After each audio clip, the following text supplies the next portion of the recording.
Recevez nos salutations fraternelles en Jésus, chers internautes. Heureux de vous avoir encore nombreux à notre compagnie pour le deuxième numéro sur ce thème intitulé « Méfaits du manque du développement, les méfaits de la famine et ses conséquences dans la vie des humains ». Nous sommes toujours avec le livre de Ruth.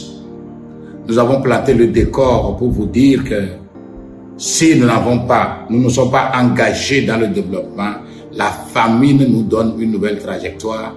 La famine nous conduit dans un avenir incertain et notre destinée risque d'être hypothéquée. Nous avons vu le cas de Naomi, son mari Elimelech et ses deux enfants qui sont morts au pays de Moab, la laissant seule avec les deux Moabites, toutes veuves. Eh bien, nous continuons aujourd'hui la lecture parce que cela ne s'est pas arrêté là-bas.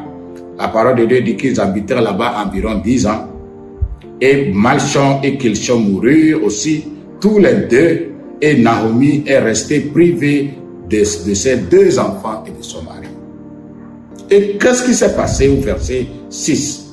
Puis elle se leva, elle et ses deux belles-filles, afin de quitter le pays de Moab, car elle apprit du pays de Moab que l'Éternel avait visité son peuple et lui avait donné du pain. Voilà, c'est ce que nous disions avant-hier. Pourquoi quitter un territoire à cause de la famine au lieu d'y rester et de chercher à se développer? Chers frères et sœurs en Christ, là où tu es se trouve le développement. Là où tu te trouves se trouve l'abondance. Dieu ne peut pas créer un lopin de terre, une contrée, et priver cette localité de ce qu'il doit avoir pour subvenir à ses besoins, que ce soit les hommes, les animaux. Dans chaque milieu où Dieu les a placés, se trouve là-bas ce qu'ils doivent faire, ce qu'ils doivent prendre pour leur développement. Naomi et son mari et ses deux enfants ont quitté Bethléem. 10 ans au plus, cette ville a été visitée. Non visitée parce que des gens sont restés en croisant les bras, mais visitée parce que Dieu se met dans les actions positives. Lorsqu'on se lève et on pose des actes positifs, le Seigneur entre dans ses actions et glorifie son nom. Je n'en veux pour preuve que ceux qui ont l'habitude de visiter Israël en question, ils vont constater que c'est un lieu désert. Mais des gens se sont engagés pour développer ce milieu à telle enseigne qu'aujourd'hui, chaque plante que vous allez voir en Israël, vous trouverez sous cet arbre son tuyau d'arrosage. Le développement, l'abondance ne vient pas comme cela. L'abondance vient à partir d'un travail conséquent. On travaille et on compte sur le Seigneur qu'il va pourvoir à la réussite de mon travail. Et donc, vous allez voir que là où Naomi avait fui avec son mari et ses enfants, c'est là où ils vont retourner après. Parce que Dieu a béni de nouveau ce milieu. Des gens se sont engagés, Dieu est rentré dans leur action et ce milieu est devenu encore béni. Donc quelle honte! Quelle honte de quitter un lieu, de quitter un milieu parce que ça ne va pas. Et là où on est allé, là aussi on devient pire et on est obligé de retourner parce que le Seigneur a béni ce lieu. Chers internautes, frères et sœurs, quelqu'un qui m'écoute, au lieu de promener tes regards inquiets là où tu te trouves, j'aimerais t'inviter, j'aimerais te supplier d'y rester et de commencer à penser développement. L'Afrique de l'Ouest est assez bénie. Le Togo est assez béni que de penser qu'on serait mieux ailleurs. Si vous avez l'occasion d'avoir ces gens-là ailleurs, causez avec eux pour voir les conditions dans lesquelles ils vivent et ce qu'ils sont en train de faire. Vous allez trouver des gens qui dorment à peine 4 heures par jour. Donc ça veut dire que chez nous, nous pouvons dormir ces 4 heures-là et gagner autant. Et d'ailleurs, nous, on peut dormir plus que 4 heures si nous savons réfléchir et nous savons travailler conséquemment. Ils sont revenus. Et finalement, quand elle a pris la résolution de retourner, ces 2 belles filles ont décidé de retourner avec elle. Mais il a su gagner une autre qui est restée. Mais celle-là qui a pris la résolution et qui a finalement le nom de ce livre parce que sa résolution aussi s'est soldée par un travail de foi. Je voulais parler de Ruth qui a pris l'engagement de suivre sa belle-mère. Ils sont arrivés à Bethléem au temps des récoltes. Il ne faut pas fuir le travail, il ne faut pas fuir la famine. Reste et travaille plutôt. Bientôt, le temps de la récolte va sonner. Le temps de la récolte va sonner. Elle est arrivée au bon moment, au temps de la récolte. Et qu'est-ce que Ruth a posé comme acte qui attire notre attention dans ce message? Je voulais mentionner aussi 3 aujourd'hui.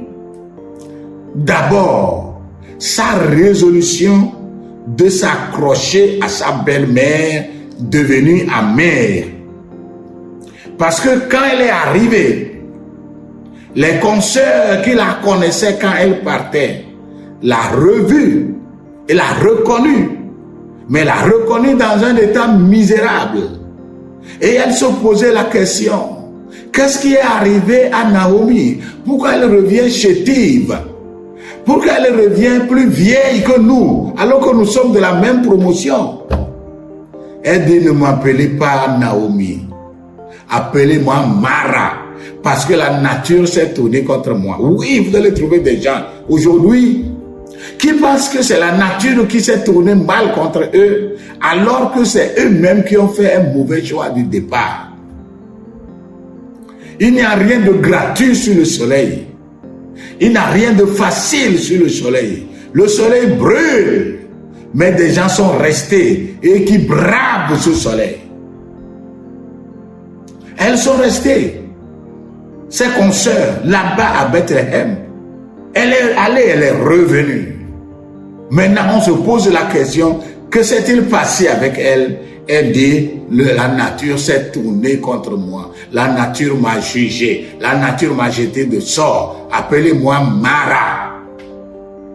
Oui, mais Ruth voyait ce nom, cette amertume en Naomi, mais elle a pris la résolution d'aller avec elle. Je t'encourage. Engage-toi positivement. Même si ta situation est amère. Même là où tu es censé habiter, ces gens sont amers. Par ton engagement et par ta décision, tu vas changer leur atmosphère. Tu vas changer leur nature. C'est amer, mais par toi, tu vas changer. Ce serait agréable bientôt. Eh bien, Ruth est arrivée pendant la récolte avec sa belle-mère. Le lendemain, au lieu de continuer de dormir et de s'apitoyer sur son sort de veuve, elle a dit à sa belle-mère, puisque c'est le temps des récoltes, je vais m'engager au travail. C'est là encore le développement. Oui, elle avait toutes les conditions étrangères, vivant avec la mère, ce qui est amer, vivant sur une terre étrangère, Je ne connais personne. Tout était parti pour que Naomi et sa belle-fille continuent leur misère. Mais elle s'est dit, je dois sortir et aller dans les champs. Je vais glaner.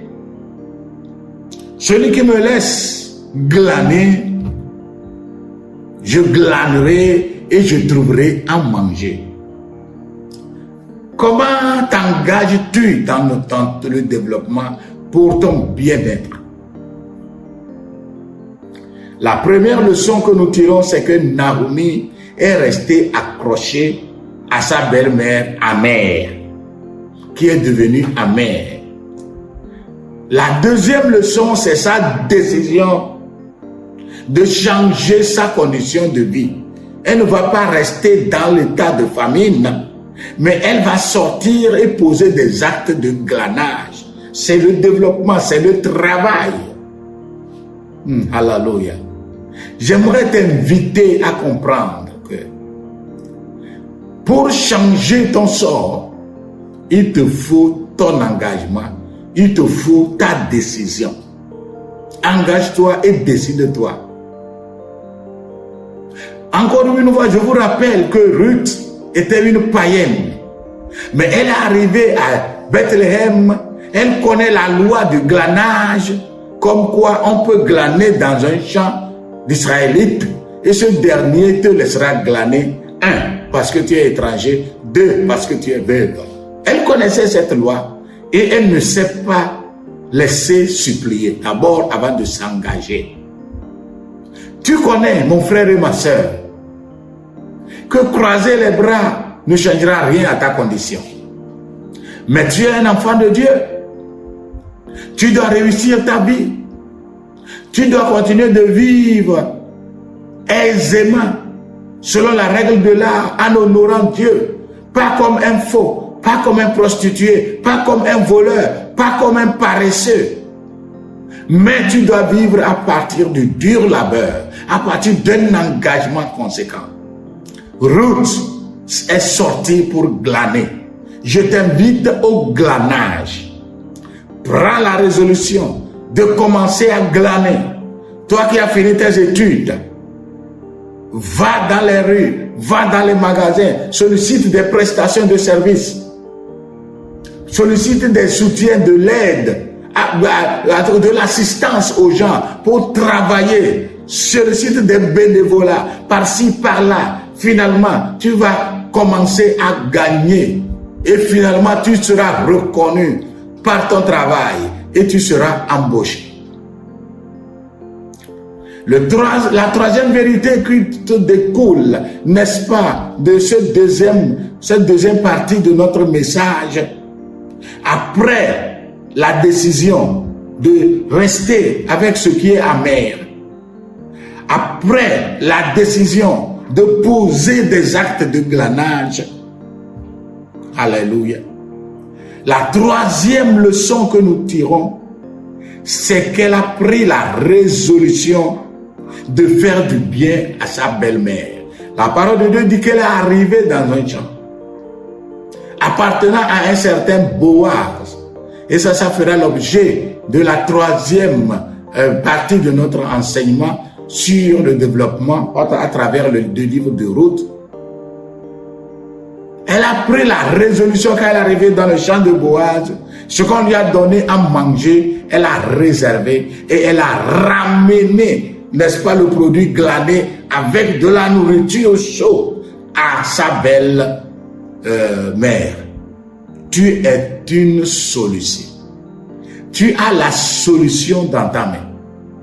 Toi qui sembles être veuve, toi qui sembles être dans une situation de veuvage, toi qui sembles être dans une situation d'amertume, toi qui sembles être étranger selon toi, là où tu te trouves, lorsque tu prends la résolution et tu prends la décision de glaner, tu deviendras solution.